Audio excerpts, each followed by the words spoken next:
selamat malam teman-teman semuanya, seluruh warga negara Indonesia, baik di Hong Kong dan Macau. Apa kabarnya teman-teman semua? Mudah-mudahan kita selalu dalam keadaan sehat dan tanpa ada halangan apapun ya. Kemudian juga kita hari ini bertemu lagi nih di episode pertama Ngopi Instan di tahun 2022.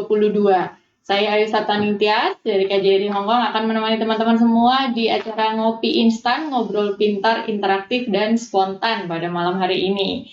Pastikan teman-teman yang sedang menyaksikan sudah like dan follow Facebook KJRI Hong Kong. Kami juga ada di media sosial KJRI Hong Kong yang lain, baik di Twitter, Instagram, dan juga YouTube.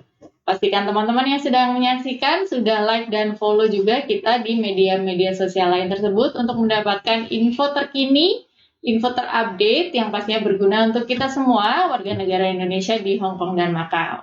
Nah, seperti biasa juga kita selalu mengundang teman-teman untuk bergabung ngobrol bareng bersama kita, baik melalui kolom komentar maupun menyampaikan pertanyaan melalui nomor WhatsApp di 94001506. Sekali lagi di 94001506. Sampaikan nama lengkap beserta pertanyaannya, karena kita akan pilih 2 orang penanya untuk mendapatkan hadiah sebesar 500 Hong Kong Dollar persembahan dari Bank BNI. Nah, seperti episode-episode yang biasanya, kita di episode sebelumnya juga sudah pilih 2 orang pemenang nih. Mungkin kita bisa 1 orang, ternyata ada 1 orang pemenang penanya dari episode sebelumnya. Selamat kepada Francisca Suyanti, mendapatkan hadiah sebesar 500 Hong Kong Dollar persembahan dari Bank BNI. Oke, baik. Pastikan teman-teman bergabung ya. Silakan menyampaikan pertanyaan pada malam hari ini sesuai dengan tema kita, yakni menjadi pribadi yang konsumtif atau produktif. Nah, apa sih, kenapa kita mengangkat tema ini? Di tahun 2022, mumpung masih di awal tahun ya, biasanya awal tahun itu identik dengan semangat baru, lembaran baru, gitu. Nah, ini biasanya jadi kesempatan untuk kita semua untuk membuat resolusi-resolusi yang ingin dicapai di tahun ini, yang pastinya ingin yang lebih baik daripada tahun-tahun sebelumnya. Nah, awal tahun ini kita bicara mengenai perencanaan keuangan bersama dengan 2 orang narasumber kita yang sudah hadir bersama kita pada malam hari ini. Yang pertama adalah Ibu Anastasia Purnomo dari Enrich. Selamat malam, Ibu. Selamat malam, Bu Ayu. Selamat malam, teman-teman semuanya. Senang sekali malam ini kami bisa hadir di sini. Baik, Bu Anas sudah beberapa kali juga menjadi bintang tamu Ngopi Instan ya, Bu. Ya, ini kita akan share lagi mengenai perencanaan keuangan yang tema ini sepertinya tidak relevan ya untuk kita semua. Kemudian yang kedua adalah Pak Indra Kusuma, Direktur dari BNI Remittance Hong Kong. Selamat malam, Pak. Selamat malam, Bu Ayu. Selamat malam, Bu Anas. Selamat malam, teman-teman yang menyaksikan Ngopi Instan. Terima kasih kepada KJRI yang telah mengundang kami untuk berpartisipasi di acara Ngopi Instan malam hari ini. Oke, baik. Terima kasih sekali Bu Anas dan Pak Indra sudah meluangkan waktunya untuk ngobrol bareng bersama kita ya pada malam hari ini mengenai pilih mana nih jadi pribadi yang konsumtif atau produktif. Namun sebelum itu saya ingin bertanya dulu ke Bu Anas, mungkin yang bisa menjelaskan ke teman-teman apa sih ini dimaksud dengan pribadi atau perilaku mungkin ya yang konsumtif dan produktif. Apa bedanya nih, Bu? Terima kasih Bu Ayu. Kalau dari istilahnya pribadi yang konsumtif, kata-kata konsumtif itu berarti mengkonsumsi ya. Jadi pribadi yang lebih suka mengkonsumsi, lebih mudahnya begitu. Pribadi yang produktif itu adalah perilaku yang lebih mau menghasilkan atau memproduksi. Ya, jadi produksi ini tidak selalu berupa barang, tapi juga bisa lebih produktif dalam menggunakan waktu, lebih produktif dalam penggunaan uang, dalam arti uangnya menjadi bertambah dan lebih menghasilkan atau lebih memberikan nilai tambah bagi masa depan. Kalau dari Pak Indra sendiri nih Pak, jadi lebih baik kita jadi pribadi yang konsumtif seperti tadi yang Bu Anas sampaikan, yang mengeluarkan uang misalkan untuk membeli hal-hal sebagai konsumsi. Kemudian di sisi lain ada pengeluaran-pengeluaran yang dikeluarkan untuk diputar kembali atau dikelola kembali untuk menghasilkan kembali yang lain gitu. Kira-kira sebaiknya kita jadi pilih yang mana nih Pak? Jadi konsumtif atau produktif Pak? Ya, terima kasih Bu Ayu. Jadi sangat menarik ya topik obrolan kita malam hari ini, menjadi pribadi yang konsumtif atau produktif. Pertanyaan Bu Ayu tadi juga sangat relevan ya, apalagi untuk kita yang bekerja di Hong Kong ini. Apakah kita cenderung menjadi produktif atau konsumtif? Seperti yang kita ketahui bersama bahwa konotasi dalam masyarakat ya, konotasi quote-unquote di sini bahwa produktif dan konsumtif ini adalah suatu hal yang berbeda. Kita cenderung menjadi pribadi yang produktif itu cenderung yang positif ya. Ataukah kita menjadi pribadi yang konsumtif? Sebenarnya produktif dan konsumtif ini itu akan dapat berjalan seiringan apabila kita bisa memanage di mana posisi kita ketika menjadi produktif atau konsumtif. Jadi yang menjadi point of view di sini adalah ketika kita bisa mengatur pribadi kita untuk ke arah mana, itulah sebenarnya yang menjadi hal yang penting. Konsumtif boleh asalkan sesuai dengan apa yang menjadi kebutuhan utama kita. Tapi di samping itu, kita tidak boleh melupakan tujuan utama kita kerja itu adalah untuk menjadi pribadi yang produktif. Karena kita punya impian, kita punya cita-cita, tujuan yang akan kita capai. Maka dari itu kita harus menyisihkan sebagian dari pendapatan kita untuk hal-hal yang sifatnya produktif tersebut. Itu Bu Ayu. Nah, untuk mengetahui itu semua tentunya tidak mudah dan perlu punya pengetahuan keuangan yang cukup ya untuk merencanakan kita ke depannya bagaimana. Nah, kalau dari Enrich sendiri Bu, bahkan Enrich ini adalah sebuah lembaga yang aktif sekali memberikan edukasi kepada teman-teman PMI khususnya mengenai bagaimana cara mengelola keuangan yang bijak, yang benar gitu ya Bu ya.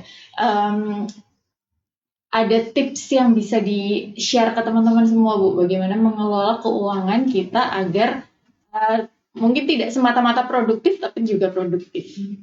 Ada Bu Ayu, tapi ini akan sedikit panjang. Apakah ada waktunya?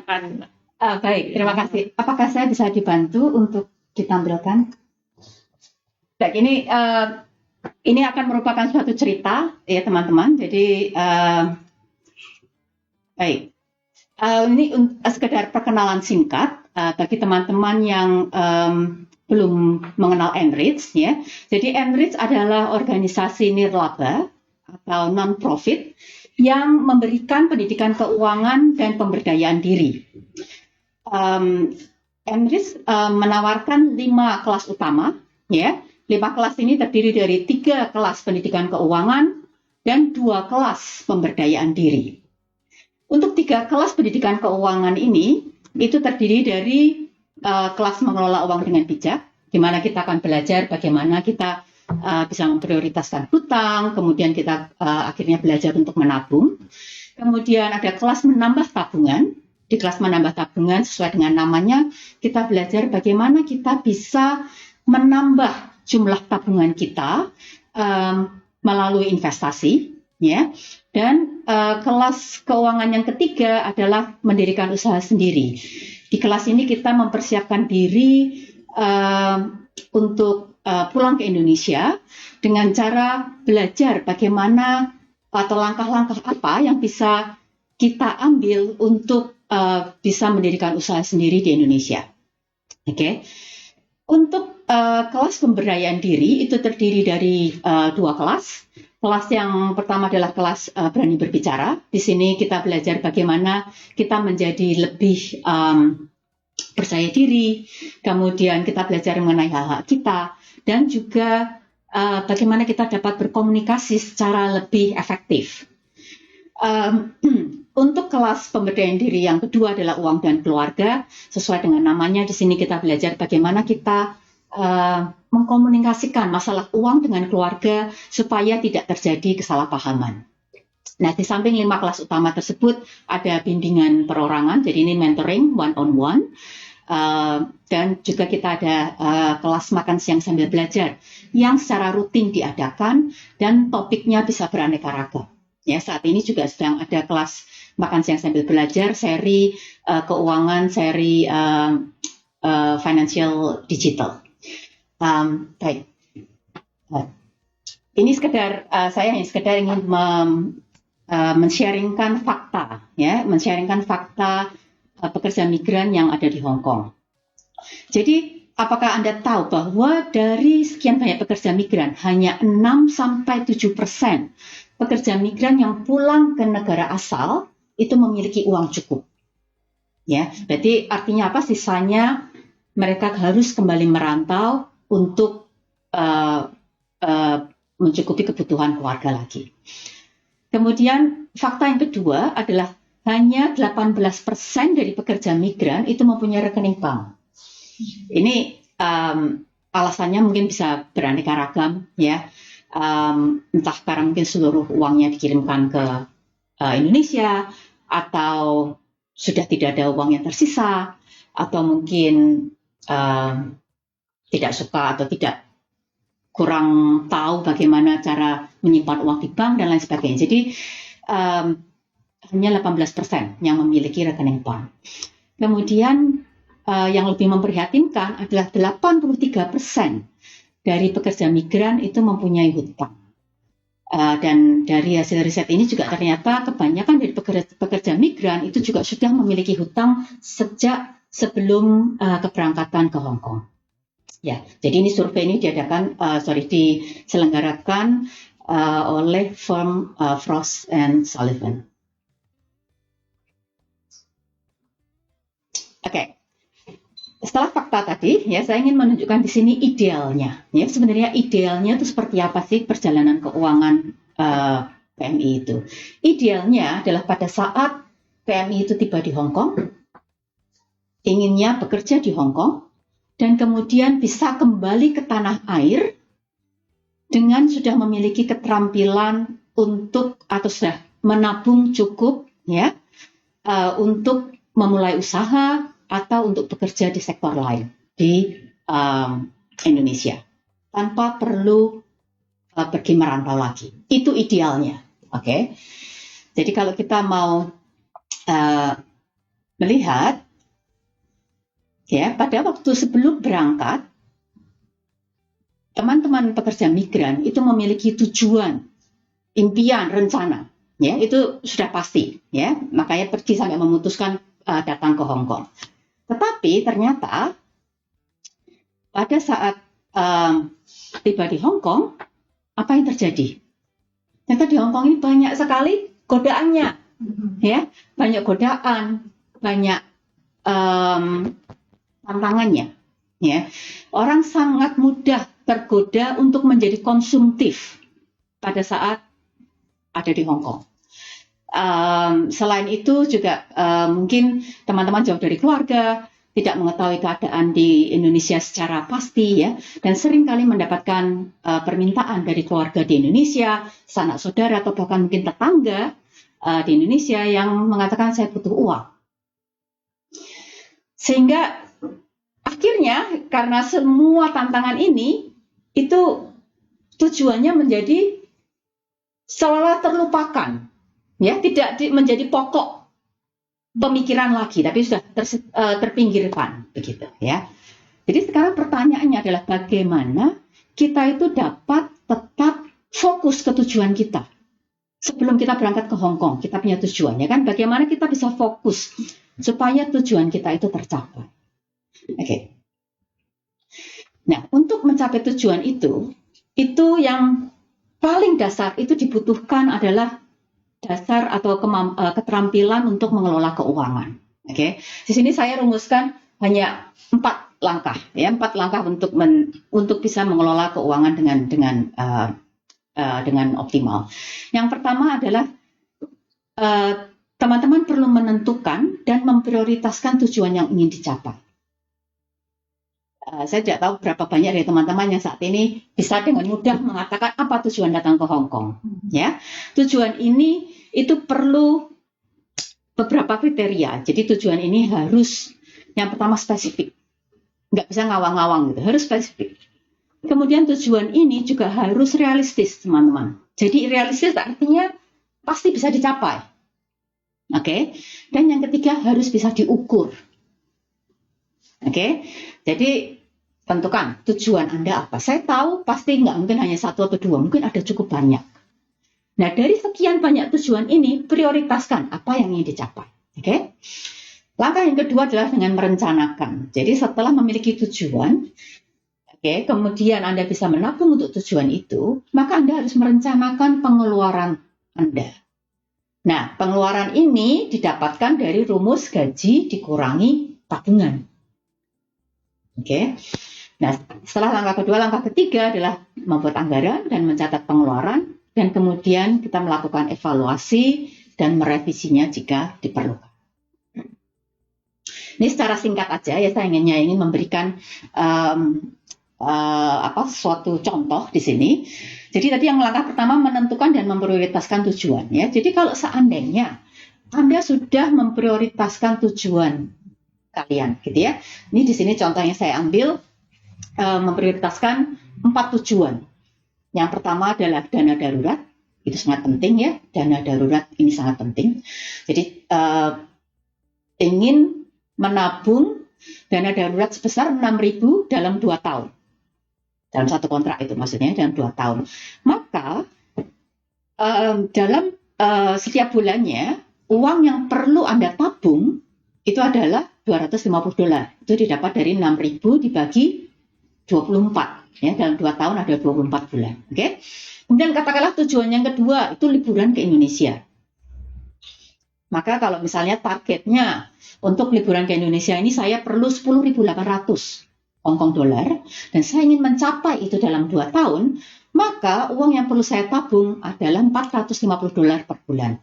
Nah, kalau misalnya tujuan ketiga mengumpulkan modal usaha, target saya adalah saya ingin bisa mengumpulkan 12.000 dalam 2 tahun, maka uang yang harus saya sisihkan setiap bulannya untuk mencapai target modal usaha ini adalah $500. Dan yang terakhir pendidikan anak juga sama, target saya 12.000 untuk waktu 2 tahun, maka juga sama uang yang harus saya tabung $500. Setelah itu Anda jumlah, maka akan kelihatan di situ jumlah uang yang perlu Anda tabung per bulan itu adalah 1.650. Setelah itu, berarti sudah ada nilai tabungan yang harus Anda sisihkan kan? Sisihkan ya, bukan sisa ya, sisihkan. Maka Anda mendapatkan nilai atau dana yang Anda miliki untuk pengeluaran. Jadi kalau kembali ke rumus, gaji dikurangi tabungan. Tabungan itu adalah tadi yang di langkah pertama, tujuan-tujuan Anda ya. Maka itu menjadi pengeluaran. Jadi di sini Anda lihat pengeluaran yang atau dana yang Anda miliki tiap bulannya itu adalah 2.980 untuk pengeluaran Anda. Dana ini harus untuk mencukupi keluarga di Indonesia dan juga untuk mencukupi hidup Anda di Hong Kong. Jadi di sini Anda perlu merencanakan. Yang pertama, apakah dana ini cukup? 2.980 ini apakah cukup untuk dua kebutuhan ini, untuk dikirim ke Indonesia dan untuk hidup di Hong Kong? Kemudian Anda juga perlu memikirkan, apakah saya itu tahu sebenarnya yang mana sih yang kebutuhan, mana yang keinginan? Apakah saya bisa membedakan? Oke, jadi itu yang perlu Anda rencanakan. Oke.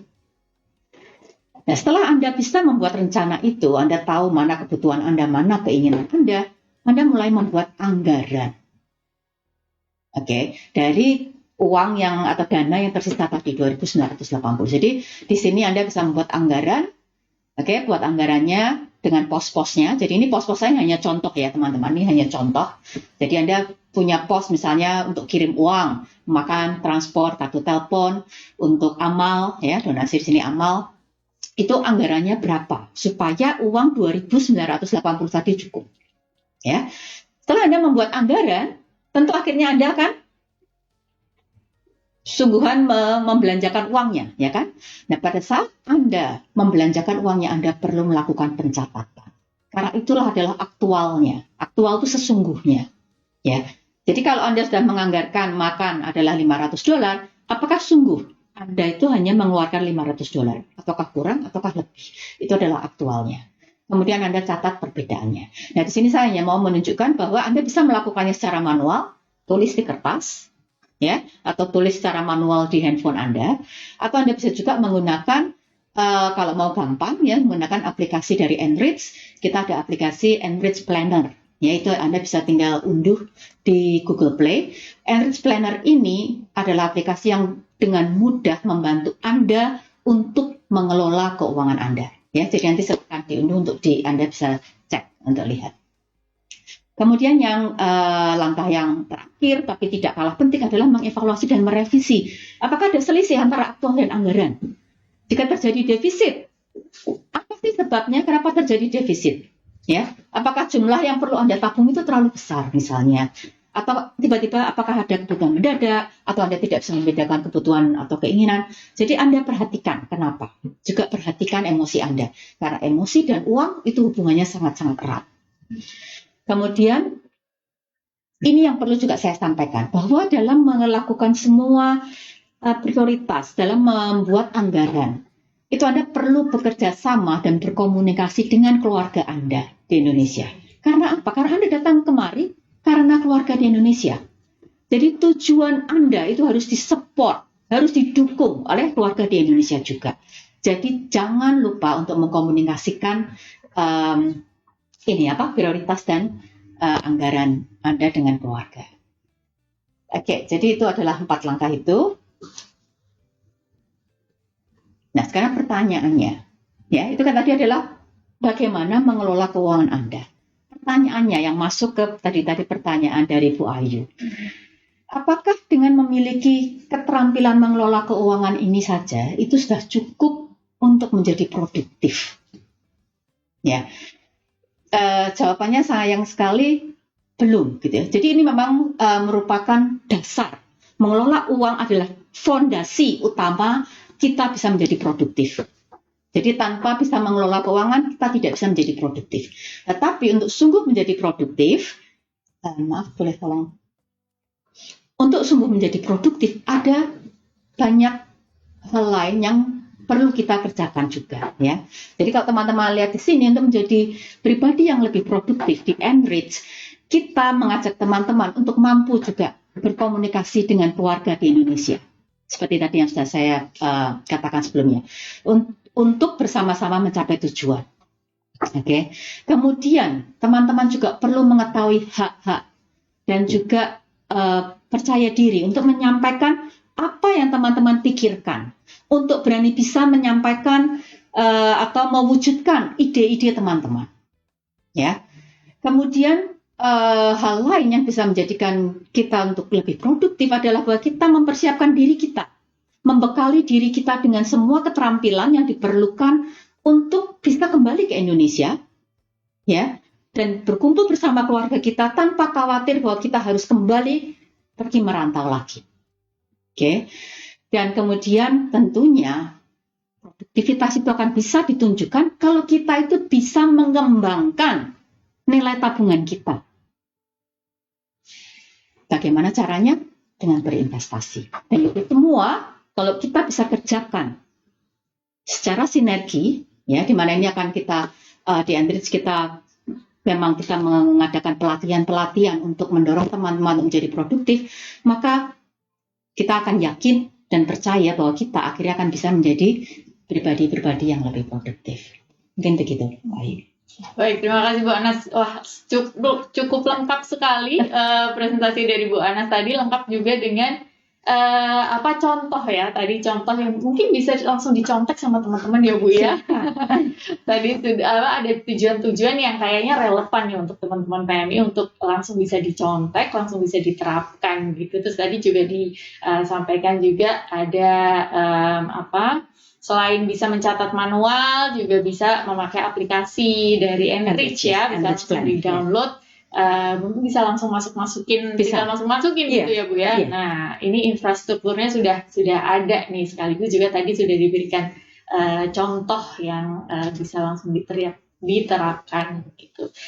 Oke, nah Bu Anas tadi sudah bercerita bagaimana cara sederhana untuk mengelola keuangan, sederhana tapi yang paling utama ya Bu ya tadi ya, jadi fondasi untuk kita menjadi pribadi yang lebih produktif. Selain juga ada faktor-faktor lain tadi yang juga ditekankan oleh Bu Anas seperti mengkomunikasikan dengan keluarga, kemudian juga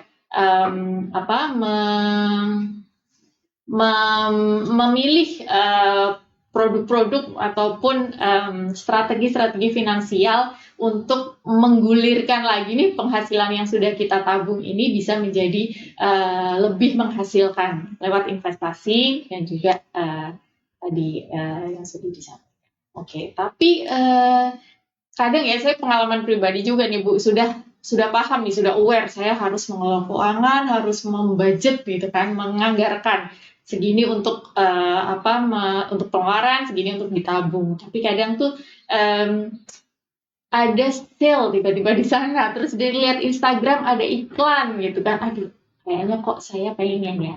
Sebenarnya saya pengen apa butuh sih sebetulnya. Nah, kalau dari Pak Indra sendiri nih Pak, suka kayak gitu juga nggak sih Pak? Terus dari pengalaman pribadi juga ada yang bisa di-share nggak sih ke teman-teman Pak? Kira-kira gimana membedakan antara keinginan dan kebutuhan? Kayaknya itu juga salah satu hal yang paling penting.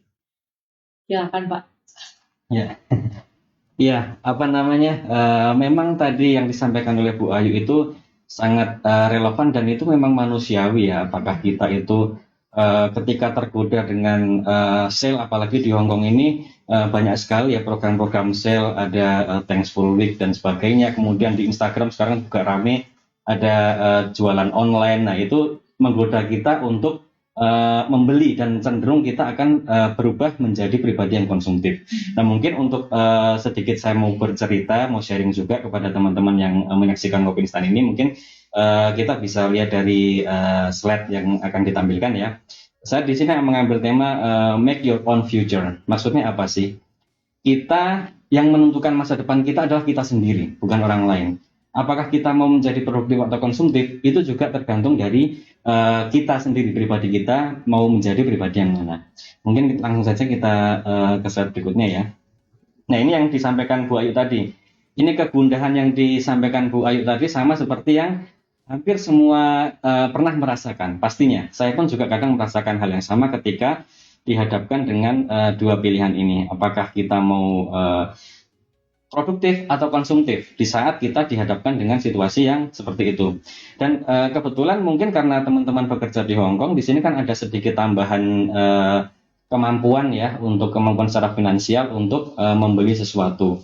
Nah itu juga sebagai salah satu godaan kita untuk istilahnya mendistorsi apa yang sudah kita tetapkan di awal. Misalkan kita datang ke Hong Kong itu seperti yang disampaikan Bu Anas tadi, pasti kita sudah punya mimpi. Kita mau beli rumah atau mau menyekolahkan anak ke jenjang yang lebih tinggi, atau mungkin cita-citanya mau memberangkatkan haji orang tua. Itu akan banyak godaan ketika kita sudah terjun di lapangan. Ketika kita jalan di hari Minggu ketemu teman gitu ya, melewati pusat perbelanjaan ada sale, atau mungkin ada teman yang habis beli HP baru, itu kadang kita jadi tergoda. Nah pertanyaannya, godaan ini apakah suatu kebutuhan atau hanya keinginan saja sih?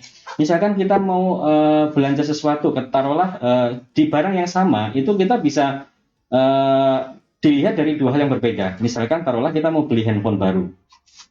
Apakah handphone baru ini menjadi satu kebutuhan atau keinginan saja? Karena saya pengen update.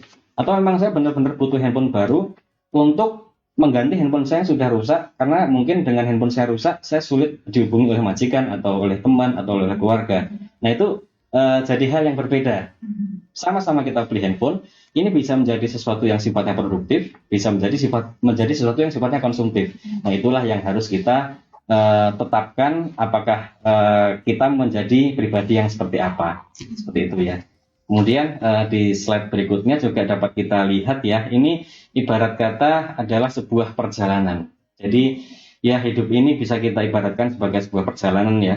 Pasti nanti kita menemukan suatu garis finish. Apalagi kita berangkat ke Hong Kong, kita harus sudah menentukan nih.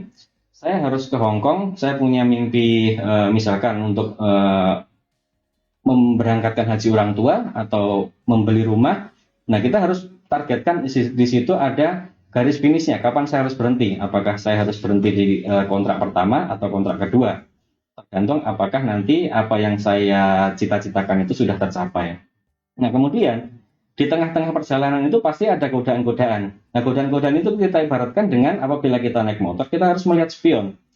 Kalau kita terlalu fokus ke depan, pasti juga tidak akan baik ya, karena kita sebagai manusia juga punya sifat-sifat lahiriah yang tidak bisa kita hindari ya. Nah, tapi kita harus menjadikan itu sebagai pegangan kita untuk selalu waspada. Jadi jangan sampai kita terbawa arus. Kemudian kita juga harus istilahnya harus enjoy dari journey ini gitu. Karena juga kita boleh diibaratkan kita sudah bekerja keras, kita juga harus mengapresiasi diri kita sendiri.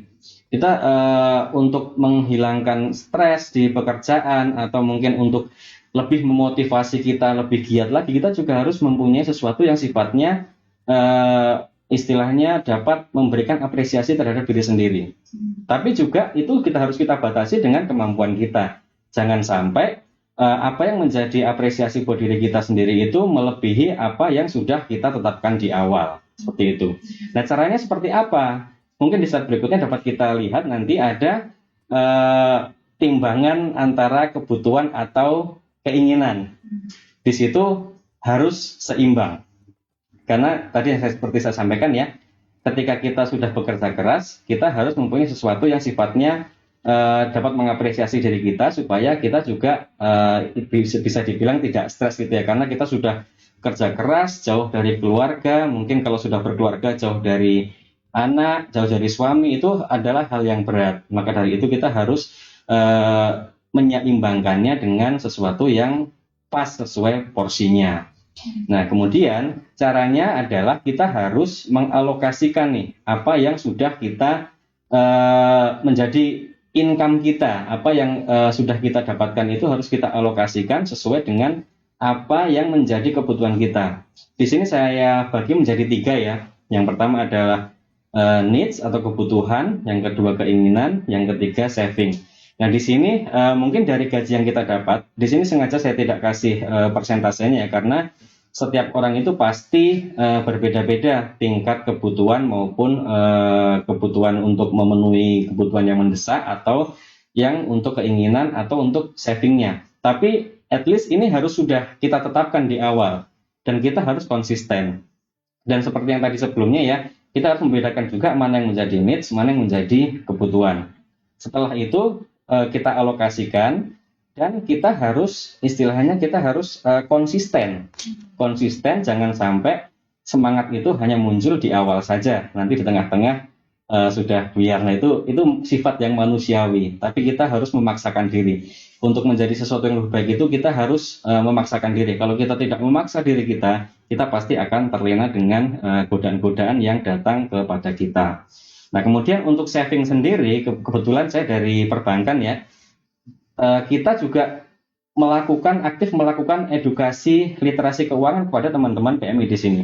Karena seperti yang kita temukan di sini ya, sejak awal datang ke sini saya bertemu dengan beberapa teman-teman PMI itu ternyata masih banyak sekali teman-teman kita itu yang belum memiliki rekening bank.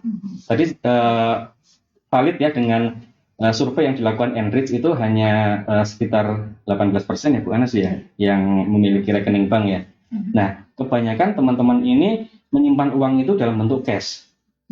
Ketika kita punya cash, itu godaan kita itu semakin besar dan kalau kita naik motor itu kita buka gas yang sangat kencang tapi remnya itu tidak terlalu pakem gitu ya. Jadi agak susah untuk mengendalikannya.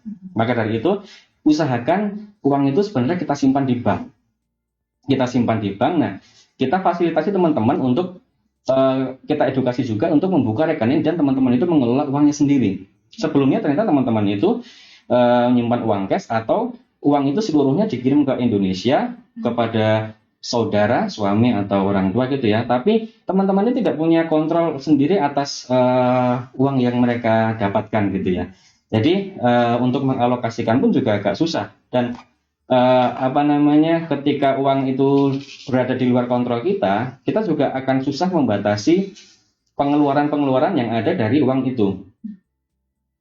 ekspektasi teman-teman mungkin ketika pulang uang yang sudah dikirim itu akan tersimpan buat modal usaha. Ya. Tapi ternyata yang dititipi itu ternyata menggunakan untuk hal lain yang mungkin tanpa sepengetahuan pemilik uang. Nah itu kan jadi sesuatu yang ibarat kata kita sudah kerja keras, sudah ekspektasi membuka usaha dengan modal yang ada, tapi sia-sia. Nah maka dari itu kita ada edukasi teman-teman di sini untuk membuka rekening dan mengelola uangnya sendiri. Misalkan ada kebutuhan untuk mengirim uang kepada keluarga, transfer melalui rekening dia sendiri. Dan savingnya pun juga atas nama dia sendiri.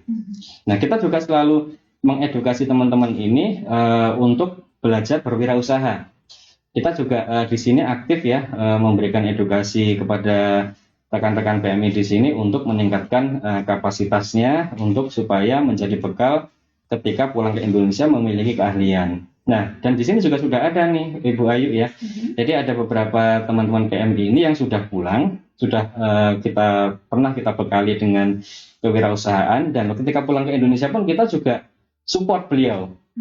Dan alhamdulillah teman kita ini juga sudah memiliki usaha dan kita bantu permodalannya melalui kredit dari BNI, kemudian menjadi bagian agen digital agen 46 BNI, dan alhamdulillah sekarang juga sudah dapat istilahnya kuat lah ya fondasi keuangannya, dan mereka tidak kembali lagi ke Hong Kong seperti itu. Nah inilah tujuan kita melakukan edukasi kepada teman-teman PMI ini supaya fokus terhadap tujuannya dan konsisten terhadap apa yang sudah direncanakan. Dan juga di sini mungkin perlu kita ingatkan juga ya, banyak juga teman-teman yang ketika mau saving niatnya bagus ya, saving atau investasi. Cuman yang perlu diperhatikan di sini juga produk investasi yang akan digunakan ini apa? Teman-teman sebelum mengalokasikan dananya untuk investasi, alangkah lebih baiknya itu teman-teman semua ini dapat memahami dulu produk investasi apa yang akan dia ambil. Jangan sampai dimanfaatkan oleh pihak-pihak yang tidak bertanggung jawab menawarkan investasi, namun ternyata investasi itu tidak benar, istilahnya investasi bodong. Nah, itu kan sayang ya, kita sudah mengumpulkan dana, kita sudah niatnya sudah baik ya, mau saving, mau investasi, tapi ternyata dimanfaatkan oleh pihak-pihak yang tidak bertanggung jawab. Nah, makanya harus pesan saya teman-teman hati-hati ketika mau investasi, lihatlah siapa yang mengeluarkan produk investasi itu. Alangkah lebih baiknya ketika melakukan investasi di instansi yang sudah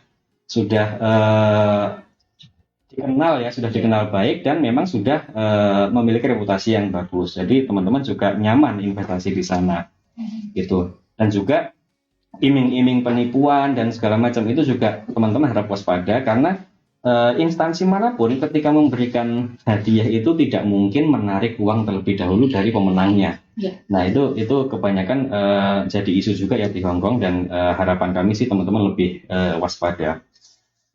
Mungkin dari kami itu ya Bu Ayu. Baik, terima kasih sekali Pak Indra sudah di-share tadi bagaimana membedakan keinginan dan kebutuhan, termasuk juga ditambah lagi ya informasi mengenai infrastruktur yang bisa teman-teman manfaatkan nih untuk mengelola keuangan. Tadi disampaikan pentingnya untuk memiliki rekening tabungan, dan juga dari BNI sendiri juga ada fasilitas untuk investasi dan segala hal. Untuk aksesnya sendiri gimana Pak? Misalkan di Hong Kong sendiri teman-teman PMI ini bisa mengakses investasi dari Bank BNI misalkan, itu via apa? Apakah datang ke bank ataupun lewat internet atau lewat mobile banking atau bagaimana Pak? Ya. Kami di sini sangat fully support ya terhadap rekan-rekan PMI ini untuk dapat mengelola keuangannya dengan baik, dengan tentunya melalui rekening bank ya, rekening BNI di sini. Jadi teman-teman PMI ketika sudah punya rekening BNI, kita memiliki mobile banking. Jadi kita juga memberikan kemudahan-kemudahan buat teman-teman di Hong Kong ini untuk berinvestasi ya. Misalnya yang paling sederhana adalah untuk menghindari nih godaan-godaan belanja online ya, terutama ya yang sedang marak sekarang ini. Gimana caranya ya duit saya di rekening itu supaya tidak saya belanjakan? Wah, saya paksa aja deh, saya investasikan. Kemana? Bisa jadi yang paling sederhana deposito. Deposito bisa dibuka melalui mobile banking BNI. Jadi sangat mudah sekali, nggak perlu datang ke kantor. Dengan mobile banking pun juga bisa melakukan investasi yang aman dan Yang pasti nyaman ya, karena sudah pasti BNI kan untuk produk-produknya dijamin oleh OJK ya. Jadi untuk investasi pun juga teman-teman pasti nyaman. Dan ketika mau produk lain, BNI juga anak perusahaan BNI ya, BNI Sekuritas itu memiliki aplikasi Beyond ketika teman-teman ini mau investasi di reksadana atau saham. Dan saya lihat di sini teman-teman di sini ternyata pengetahuan mengenai investasi sudah sangat bagus ya. Di sini ada beberapa komunitas itu yang sudah istilahnya sudah familiar sekali dengan investasi saham. Ada komunitasnya juga. Oke. Nah, itu kita fasilitasi dengan aplikasi Beyond tersebut. Nah, nanti juga akan di kemudian pengembangan kemudian di mobile banking pun juga bisa mengaksesnya. Gitu Bu Ayu. Oke, baik. Nah, nampaknya sudah ada beberapa pertanyaan yang masuk, Pak Indra, Bu Anas, dari teman-teman semua nih. Kita bacakan bersama. Baik, yang pertama, selamat malam Bu Anas dan Bapak Indra. Perkenalkan, saya Yeni dari Saingpun mau bertanya. Tadi Bu Anas sempat menyinggung tentang dana darurat dan modal usaha. Yang ingin ditanyakan, bolehkah kita menggunakan sebagian dana darurat yang kita miliki untuk tambahan modal usaha yang akan kita jalankan? Sementara kalau usaha kita tidak berjalan dengan baik, dana darurat kita akan berkurang atau bahkan hilang. Sedangkan apabila dana darurat yang kita punya hanya disimpan di bank, dana itu akan sulit berkembang. Itu pertama. Kemudian yang kedua, seberapa besarkah kita menyisihkan gaji kita untuk dana darurat? Oke, bagus sekali pertanyaannya dari Ibu Yeni. Silakan. Bu Anas dulu mungkin. Baik, sorry, boleh pertanyaannya boleh tolong disampaikan. Baik, terima kasih Bu Yeni.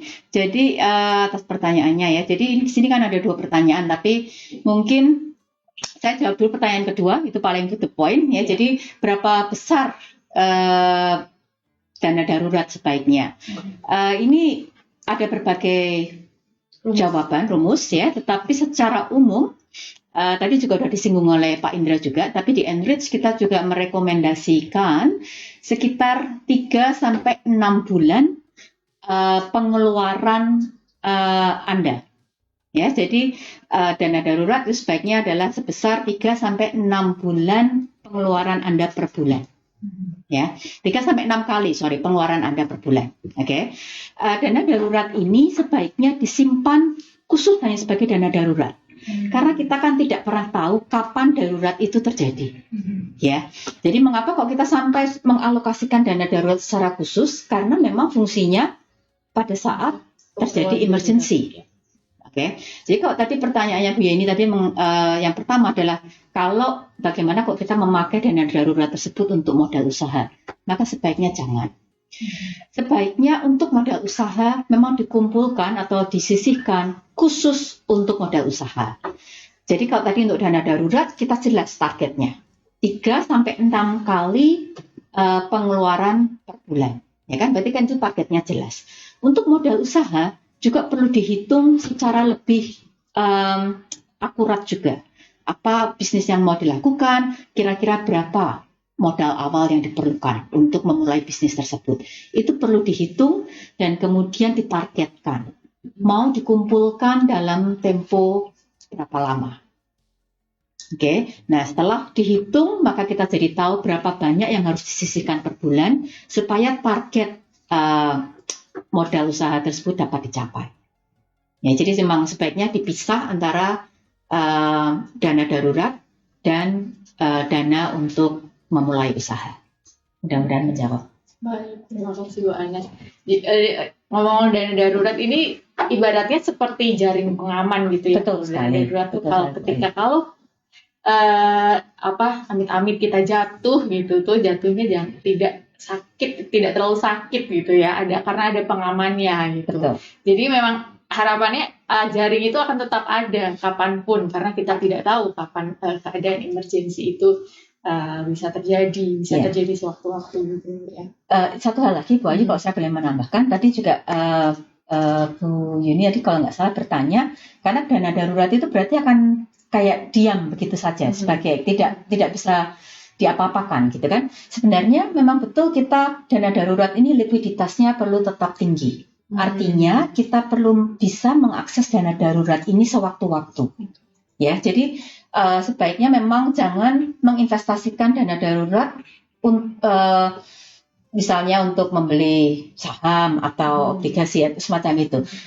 Tidak apa-apa misalnya kalau dana darurat ini kita simpan dalam bentuk deposito, masih tidak apa-apa. Karena deposito selalu bisa deposito berjangka, betul ya Pak Indra, dan seandainya kita perlu mengambilnya, kita tetap bisa mengambil deposito tersebut sewaktu-waktu, meskipun mungkin kalau belum jatuh tempo mungkin ada penaltinya, tetapi tetap likuiditasnya tetap tinggi dan kita masih mendapatkan imbal hasil dari dana darurat tersebut. Dipilih yang lebih mudah dicairkan. Betul, yang lebih mudah dicairkan. Baik, oke, kita ke pertanyaan selanjutnya. Terima kasih Bu Yeni tadi atas pertanyaannya. Sudah ada kah? Baik, selamat malam Bu Ayu, Pak Indra, Bu Anas. Saya Eti di Wancai. Selamat malam Bu Eti. Ingin bertanya bagaimana cara presentasi yang benar agar konsumtif dan produktif bisa seimbang, mengingat kadang kebutuhan keluarga bisa meningkat di luar dugaan dan mengharuskan kita menambah pengeluaran yang tak terduga. Oke. Presentasi antara yang mana konsumtif dan produktif bisa seimbang. Dari Pak Indra mungkin bisa Ya. mengatakan, Pak. Terima kasih atas pertanyaannya Bu Etik di Wancai tadi ya. Jadi berapa persentase yang ideal? Dan tadi sebenarnya sudah dicontohkan oleh Bu Anastasia ya. Itu sebenarnya bisa ditiru oleh teman-teman ketika memang persentase itu sesuai dengan apa yang menjadi kebutuhan teman-teman semuanya. Tapi kembali lagi, saya sampaikan di sini bahwa setiap orang itu pasti mempunyai kebutuhan yang berbeda-beda ya. Jadi alangkah lebih baiknya sebelum teman-teman ini berangkat ke Hong Kong, karena teman-teman pasti kan sudah tahu nih kira-kira pola di keluarga teman-teman ini seperti apa. Apakah memang ada sering mengeluarkan dana-dana untuk misalkan yang sifatnya sosial ya, ada keluarga yang budaya di sekitarnya seperti apa, apakah misalkan sering ada hajatan atau apa yang menuntut kita untuk mengeluarkan dana lebih. Nah itu harus dibuat alokasi di awal ketika sebelum berangkat. Taruhlah misalkan buat investasi untuk saving dialokasikan misalkan 30%, kemudian untuk dana darurat mungkin 5-10%, kemudian untuk kebutuhan sehari-hari di rumah misalkan taruhlah 20% dan sisanya untuk untuk tabungan. Nah, itu harus konsisten. Jadi yang menjadi kunci di sini adalah ketika di awal kita sudah menetapkan anggaran yang sudah kita sesuaikan dengan kebutuhan kita harus konsisten di situ dan kita harus berusaha semaksimal mungkin ketika ada hal-hal yang mencoba untuk mendistorsi apa yang sudah kita tetapkan tadi itu, kita harus berani bilang tidak gitu ya, karena kita sudah punya perencanaan. Kalau kita terlalu longgar atas apa yang sudah kita rencanakan, apa yang akan kita tuju tadi juga akan sulit untuk tercapai. Menurut saya seperti itu. Dari Bu Anas mungkin ada masukan untuk Mbak. Ya setuju sekali dengan Pak Indra. Mungkin kalau saya menambahkan sedikit ya, memang betul kita kadang-kadang susah sekali untuk mengatakan tidak terus, gitu ya. Untuk selalu mengatakan tidak. Kita mempunyai anggaran untuk semua kebutuhan kita, tetapi kadang-kadang kita juga masih merasa, aduh, tapi ini masih ada suatu kebutuhan yang lain semacam itu. Maka jika sampai ada suatu kebutuhan yang lain, mungkin ada beberapa hal yang bisa kita tanyakan ke diri kita atau ke orang yang meminta, gitu. Misalnya, apakah kebutuhan itu bisa dipenuhi dengan cara yang lebih murah? Ya, apakah ada alternatif lain gitu yang lebih murah? Ya. Kemudian bisa juga ditanyakan, apakah kebutuhan itu masih diperlukan, misalnya minggu depan?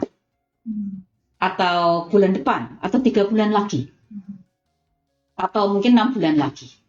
Apakah bisa dipenuhi misalnya dengan cara meminjam, atau bisa dipenuhi misalnya dengan cara membeli second hand.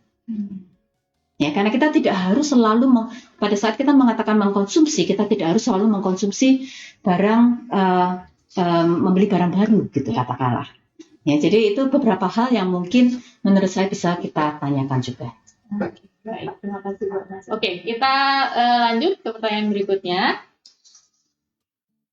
Selamat malam Ngopi Instan, kenalkan saya Resti Pujianti, ingin bertanya, terkait kelas ke Bu Anas nih. Apakah Enrich mengadakan kelas cara memilih investasi yang tepat, misalkan cara jual beli di pasar modal dan bisa dimulai dari Hong Kong? Spesifik untuk Enrich, Bu, silakan. Oke, baik. Terima kasih ya sore ini Mbak Resti ya, Mbak Resti. Jadi di Enrich kita memang memberikan pendidikan keuangan. Salah satu adalah menambah tabungan. Yang perlu saya garis bawahi adalah kami tidak menjual produk apapun.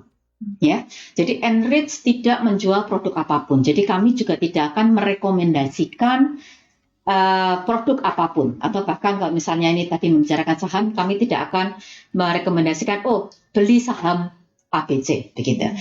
Yang kami lakukan adalah kami berusaha melengkapi atau memberikan keterampilan awal atau dasar bagi teman-teman untuk mengenal berbagai jenis instrumen investasi. Jadi kami akan menjelaskan likuiditasnya atau tingkat likuiditas dari instrumen investasi yang berbeda, resiko dari instrumen investasi yang berbeda, ya. Kemudian mungkin ada perbedaan pajak dari berbagai macam investasi dan juga beberapa kewajiban lainnya. Ya, tetapi pada akhirnya keputusan dan juga riset pasar, ya. Jadi untuk pengetahuan pasarnya itu kami kembalikan kepada setiap individu. Apakah itu jelas ya? Jadi kami memberikan dasar pengetahuan tentang perbedaan antara jenis-jenis investasi, tetapi keputusan akhir investasi mana yang sebaiknya dilakukan itu kami kembalikan ke masing-masing. Baik, oke, itu tadi program dari Enrich. Baik, kita ke pertanyaan selanjutnya. Selamat pagi, semangat ini selalu bilangnya selamat pagi berarti Mbak Mita ini ya. Mbak Mita Aprilia, pertanyaannya untuk Bu Anas, saat ini sedang hype mengenai self reward, di mana self reward adalah membeli hadiah untuk diri sendiri ketika kita mencapai goals atau target tertentu, tetapi terkadang self reward ini menjadi kedok dari hal konsumtif dan hedonisme. Untuk meminimalisir pemborosan dalam self reward, kira-kira tips dan langkah apa yang bisa kita lakukan? Dan kedua untuk Pak Indra, produk apa yang tersedia di BNI untuk bisa meminimalisir pemborosan yang sekiranya mudah dipahami oleh PMI? Baik. Yang pertama Bu Anas dulu, Bu, silakan. Self reward nih, ya memang sedang hype ya. Ini penting kok Bu Ayu. Iya, self reward ini penting. Betul. Terima kasih Mbak Mita atas pertanyaannya. Jadi self reward ini penting ya untuk memotivasi kita. Jadi juga sama, kita juga merasa lebih niat saya ada hasilnya ya. Tapi pertanyaannya tadi kan bagaimana supaya kita meminimalisir supaya ini tidak menjadi terlalu konsumtif ya. Mungkin tadi sudah sempat disinggung oleh Pak Indra juga bahwa kita perlu memiliki anggaran gitu, dalam arti kalau memang kita itu tahu bahwa pada saat kita mencapai target tertentu, kita ingin mereward diri kita, maka jangan lupa masukkan itu ke anggaran. Atau bahkan kalau perlu, Anda sisihkan sudah uangnya memang untuk self reward.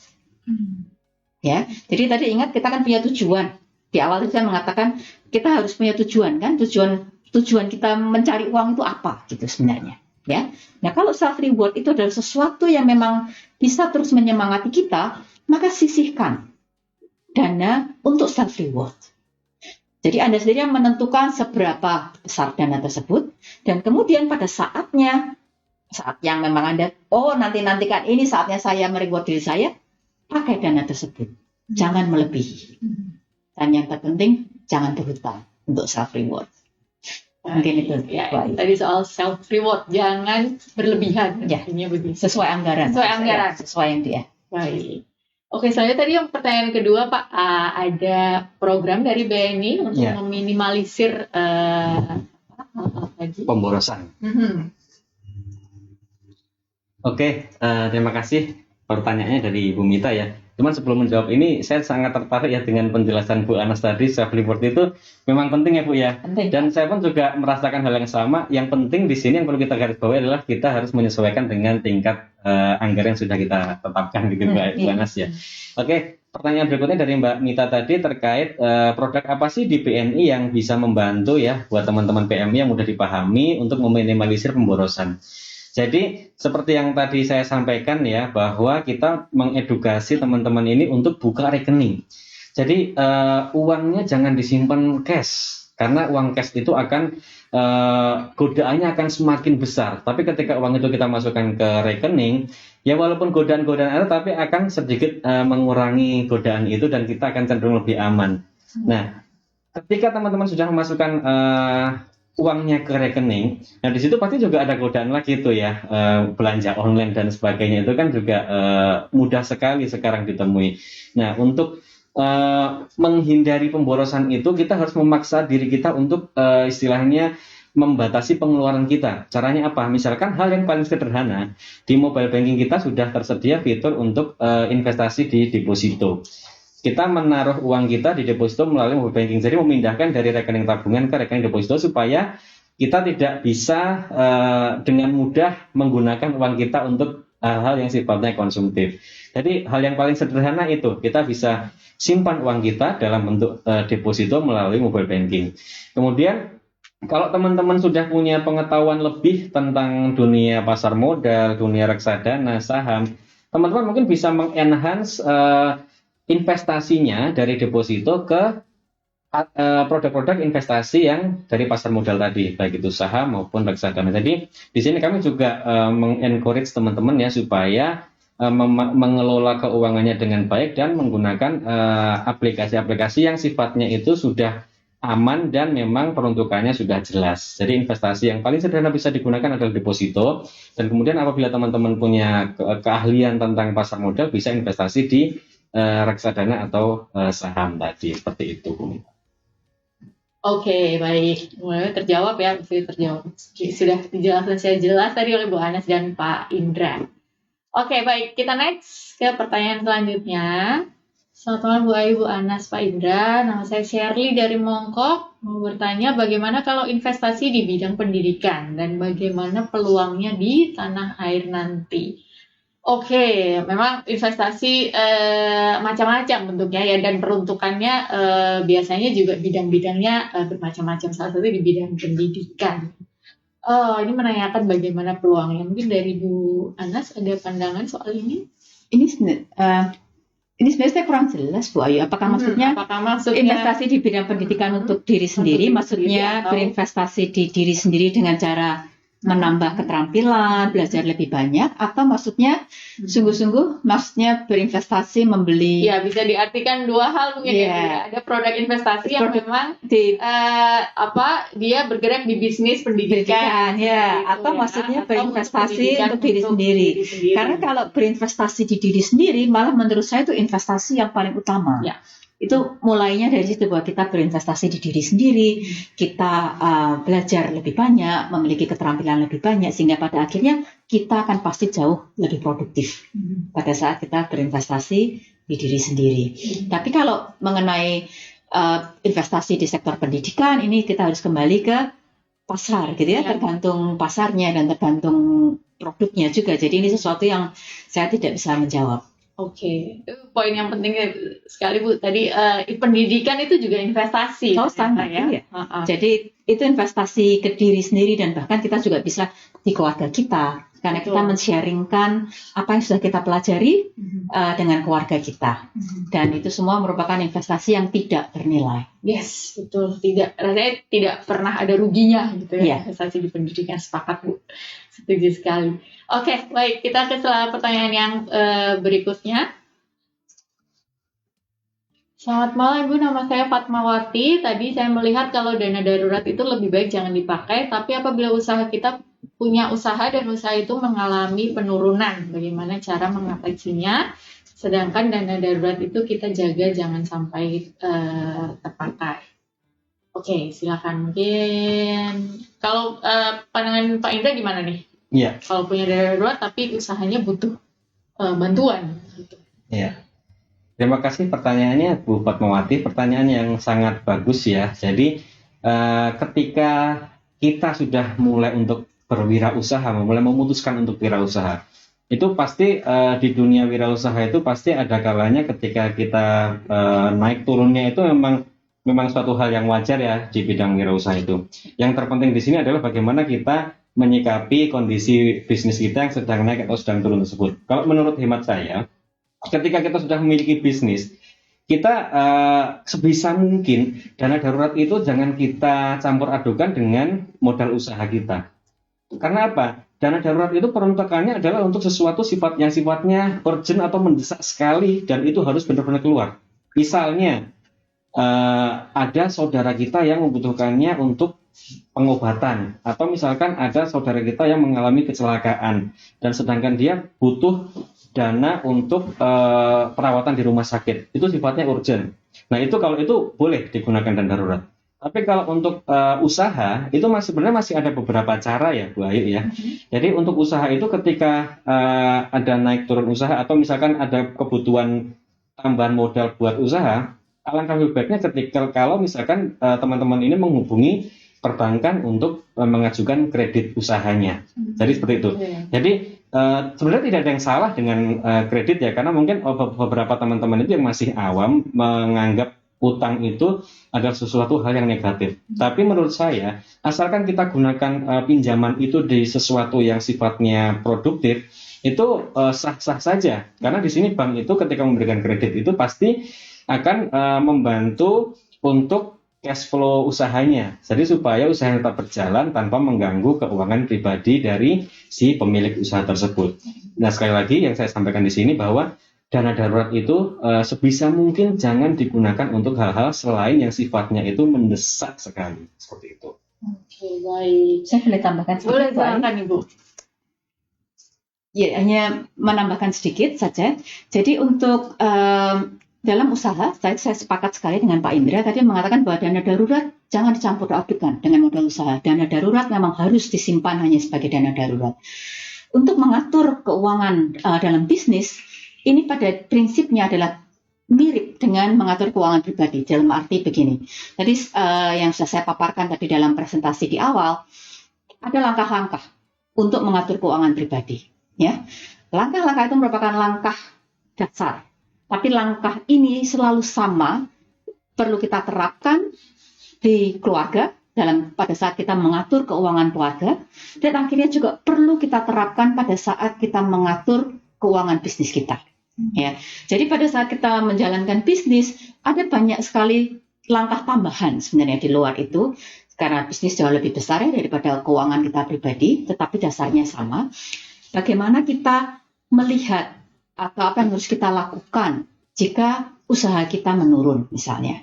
Nah, untuk tahu apa langkah-langkah itu, mungkin kami bisa mengundang, maaf tadi penanya Mbak maaf saya lupa di namanya, untuk mungkin bisa ikut kelas Enrich, untuk ikut kelas mendirikan usaha sendiri. Mbak Fatmawati, untuk ikut kelas Enrich mendirikan usaha sendiri, karena di situ kami akan membahas langkah-langkah yang bisa Mbak Fatmawati lakukan jika mengalami penurunan dalam usahanya.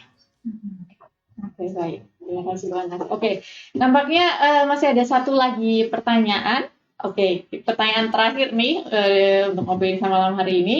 Oke, selamat malam Bu Ana, Pak Indra. Mau bertanya apakah di BNI Hong Kong ada semacam deposito tapi bukan tabungan, mau buka deposito berjangka untuk masa depan nanti kalau sudah pensiun.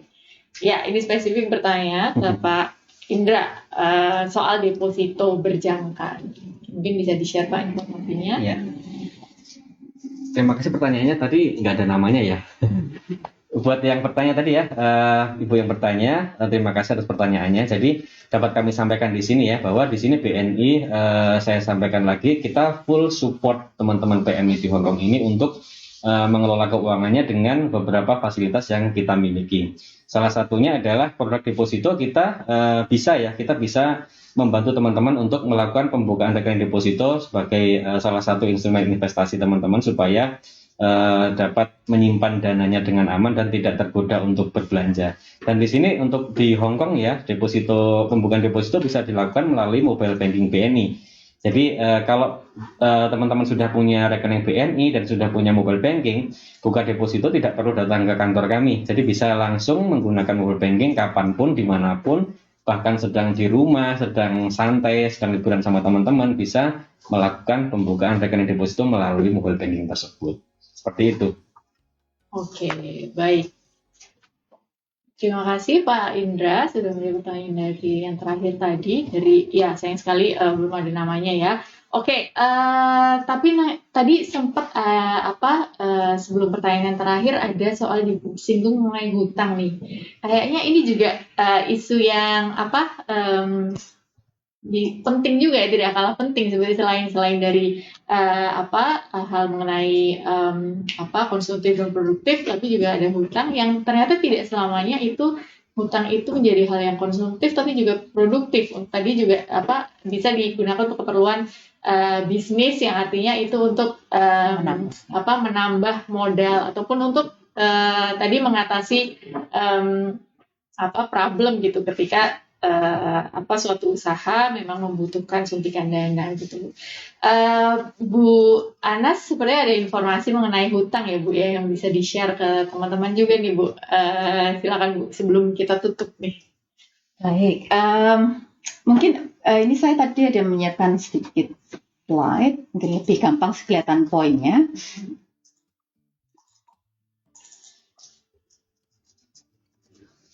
Jadi kalau kita membicarakan hutang, ya itu kita yang pertama kita melihat dulu biasanya kenapa sih kita itu berhutang, ya kan? Jadi alasan berhutang itu ada beberapa, oke? Di sini saya melis 4 yang paling umum, biasanya karena ada darurat, ya. Kemudian yang kedua biasanya karena kurang perencanaan dan pengelolaan, dan yang kemudian ada karena berderma dan yang mudah-mudahan tidak, tapi ini tetap salah satu alasan mengapa teman-teman kita itu ada yang berhutang karena alasan gengsi. Oke. Jadi yang perlu kita tanyakan sebenarnya adalah pada saat kita berhutang, mengapa sih kita itu perlu meminjam uang? Ya. Dan apakah meminjam itu satu-satunya cara? Apakah ada cara lain? Ya, untuk memenuhi kebutuhan tersebut tanpa berhutang. Kalau memang kita itu harus berhutang, maka cari tahulah berapa yang perlu dipinjam. Oke. Kemudian tingkat suku bunganya, jumlah cicilan, berapa lama cicilannya, berapa uang yang tersisa setelah cicilan. Setelah Anda mendapatkan semua informasi itu, pikirkan lagi gitu, apakah Anda bisa memenuhi atau membayar hutang tersebut. Ya, jangan meminjam kalau tidak dapat membayar, teman-teman. Karena pada intinya hutang itu sangat mahal, terutama kalau hutang ini kita lakukan hanya karena kita memenuhi kebutuhan kita yang konsumtif, ya, entah karena gengsi itu ataupun karena emosi, karena kita kasihan gitu misalnya, atau merasa iba. Itu pun akhirnya menjadi hutang yang konsumtif gitu. Jadi berhati-hatilah karena hutang ini pada akhirnya itu adalah mengambil kesempatan di masa depan. Hutang pada saat kita berhutang ini dengan kata lain itu merampok masa depan kita, mengurangi pilihan-pilihan kita di masa depan. Karena kita mengambil sesuatu yang milik masa depan, kita pakai sekarang. Ya, jadi hindari hutang jika memang hutang itu tidak produktif. Mungkin itu aja, Pak. Baik, poin yang penting sekali untuk kita ingat bersama-sama. Oke, kita sudah banyak sekali berbicara mulai dari apa itu produk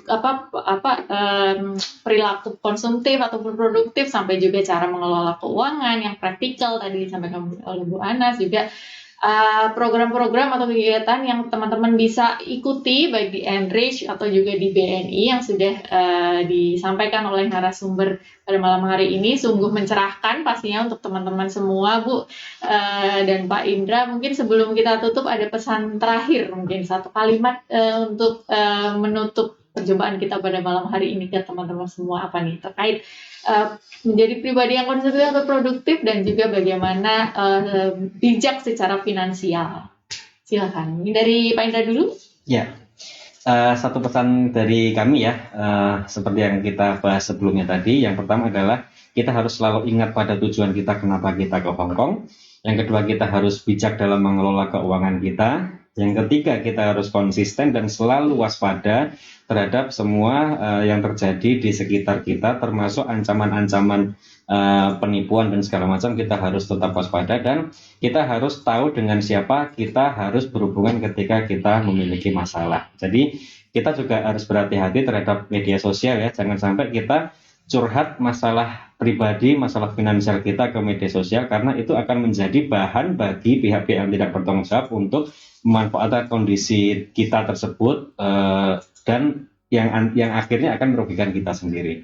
Mungkin itu Bu Ayu pesan dari kami. Oke, baik. Selanjutnya silakan Bu Anas. Oke, baik. Untuk dari saya mungkin pesannya beberapa kalimat nih ya Bu Ayu ya, nggak bisa dirangkum dalam satu kalimat. Jadi yang pertama mungkin adalah menggarisbawahi apa yang tadi juga Pak Indra katakan, bahwa untuk mencapai tujuan itu, ya kita akan punya tujuan. Jangan lupa untuk selalu bekerja sama dengan keluarga kita di Indonesia. Kita perlu mendapatkan dukungan dari keluarga kita di Indonesia untuk mencapai tujuan kita dan untuk bertumbuh menjadi orang yang lebih produktif atau menjadi keluarga yang lebih produktif pada akhirnya ya. Kemudian yang kedua, disiplin. Karena untuk bisa mengelola keuangan itu dibutuhkan kedisiplinan. Satu hal yang mungkin kadang-kadang kita tidak sadari, kita itu pada saat mengalami masalah keuangan, itu kita cenderung untuk berpikir, wah saya harus mencari uang lebih banyak lagi. Tetapi belum tentu menghasilkan uang lebih banyak itu membantu kita kalau kita memang tidak tahu bagaimana cara mengelola keuangan dengan baik. Ya, karena pada akhirnya uang itu akan mengikuti orang yang bisa mengontrol keuangannya. Oke, kemudian yang ketiga adalah sangat mudah untuk menjadi konsumtif. Sangat-sangat mudah. Untuk bisa menjadi produktif itu diperlukan pola pikir yang berbeda. Dan saya yakin bahwa kita semua, ya setiap individu memiliki kapasitas untuk bisa menjadi produktif, untuk berkreasi, untuk bisa memberikan nilai tambah, baik bagi keluarga kita atau bagi orang-orang di sekitar kita. Jadi kita punya kapasitas itu, jadi gunakan itu. Dan kemudian yang terakhir adalah selalu bekali diri Anda dengan keterampilan, tambahi. Belajar sebanyak mungkin, ikuti kelas-kelas kami di Enrich atau kelas-kelas lain yang akan membantu Anda untuk menjadi pribadi yang lebih produktif. Mungkin itu saja Bu Ayu. Terima kasih. Ya, terima kasih sekali lagi kepada Bu Anas dan Pak Indra atas waktunya dan juga share pengetahuannya pada malam hari ini untuk teman-teman semua. Dan terima kasih kepada teman-teman yang sudah menyaksikan Ngopi Instan malam hari ini, sudah menyampaikan pertanyaan, sudah stay tune bersama kita selama kurang lebih dari 1 jam ya kita ngobrol hari ini, karena spesial nih, tadi pertanyaannya sangat menarik sekali. Oke, tentunya pastikan teman-teman tetap saksikan Ngopi Instan di episode-episode kita berikutnya dengan tema-tema lain yang tentunya tidak kalah menarik. Kita akan kembali lagi teman-teman di Ngopi Instan episode selanjutnya. Terima kasih sekali lagi, selamat malam dan sampai jumpa.